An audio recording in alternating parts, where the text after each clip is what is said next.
Hilangkan semua kebiasaan menakut-nakuti anak-anak. Hanya karena kita ingin dia tidur misalnya, hanya karena ingin dia makan, hanya karena ingin supaya dia jangan keluar rumah, lalu takut-takutin lah. Seakan-akan ada setan, ada binatang buas. Ini jangan. Ketakutan itu hanya diarahkan kepada Allah Subhanahu wa Ta'ala. Kalau malam hari kita tidak diharapkan keluar dari rumah, jangan keluar, nanti ada momok gitu. Dimasukkan momok itu adalah syaitan bagi mereka. Ini bahaya sekali. Jadi kita sudah tanamkan rasa takut kepada anak kita kepada syaitan. Padahal Allah mengatakan tentang syaitan, iblis dan semua pasukannya, tidak terkecuali. Wala takhafuhum wa khafuni in kuntum mu'minin. Jangan kalian takut pada mereka, tapi takutlah kepadaku kalau kalian benar-benar beriman. Biarkan mereka jalan di tengah malam, di sebuah tempat yang gelap, dengan kondisi berani. Karena semuanya ini adalah bumi Allah Subhanahu wa Ta'ala. Semua dijaga oleh malaikat Allah Subhanahu wa Ta'ala.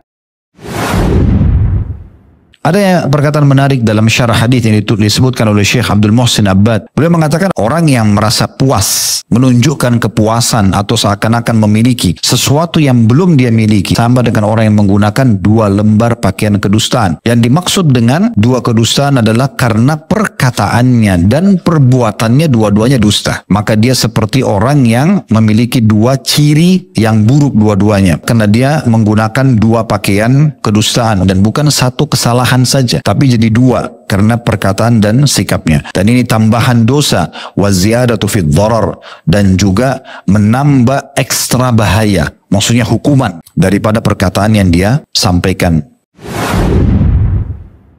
Dari hadis Auf ibn Malik radhiyallahu anhu bahwasanya Rasulullah SAW berkata, pemimpin kalian yang paling baik, yang paling ideal adalah yang kalian cinta pada mereka, mereka juga cinta pada kalian. Bagaimana caranya kalau pemimpin cinta sama kita? Kita cinta pada mereka, kita tunjukkan loyalitas kita, maka akan muncul juga cinta mereka pada kita. Karena peraturannya dipatuhi, titahnya diterima, gitu ya. Kata Nabi SAW, pemimpin kalian yang paling baik adalah kalian mencintai mereka dan mereka mencintai kalian. Kalian mendoakan mereka, mereka juga mendoakan kalian. Jadi pemimpin paling baik yang kalian cinta mereka, mereka cinta kalian. Kalian doakan mereka, mereka juga doakan kalian kebaikan. Maka datanglah sesudah mereka penggantian jelek yang menyia-nyiakan sholat. Adha'us sholah dalam bahasa Arab itu dia berarti melalaikan, yang membuatnya sampai tertinggal. Sebenarnya dia tahu hukumnya, dia juga mampu mengerjakan tapi sengaja ditunda-tunda. Lalu kata Allah, mereka menyanyikan sholat dan memperturutkan hawa nafsu mereka. Dan mereka kelak akan menemukan ghayya atau kesesatan, kecuali orang yang bertobat, beriman dan beramal saleh. Makna ghayya, nama sebuah sungai di Jahannam yang berisikan makanan-makanan yang menjijikkan.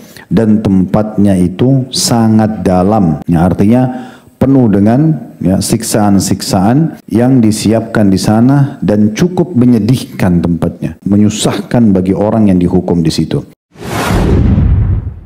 Terus dari mana nama ini? Kok Abdul Muttalib bisa berikan nama cucunya? Ada kisahnya. Jauh sebelum lahir Nabi SAW, Abdul Muttalib pernah jalan-jalan ke negeri Syam bersama dengan 3 orang sahabatnya. Pas tiba di negeri Syam, ada salah satu pendeta Nasrani menemui mereka lalu berkata, kalian dari mana? Kata Abdul Muttalib, dari Jazirah Arab. Dari mana? Tempatnya dari kota Mekah. Kata pendeta itu, dari kota kalian nanti akan keluar Nabi terakhir. Dan Nabi terakhir itu bernama Muhammad. Abdul Muttalib, dari mana engkau tahu itu semua? Dia bilang, dari kitab kami. Dalam Injil disebutkan, namanya Muhammad. Kemudian selanjutnya teman-teman sekalian, padamnya api sesembahan kaum Majus. Jadi ada api yang disembah di beberapa titik di negeri Persia. Jadi mereka buat api besar dan api itu selalu disembah. Tiap hari mereka sembah. Pada saat Nabi SAW lahir, api itu tiba-tiba mati. Dan mereka berusaha menyalakan, tidak bisa. Selamanya mati. Nggak bisa lagi mereka nyalakan api untuk disembah ya. Nggak bisa lagi mereka nyalakan. Setiap kali di wilayah Persia dinyalakan api, mati. Padam. Mereka cuma pakai masak. Misalnya di situ padam. Nggak bisa sama sekali.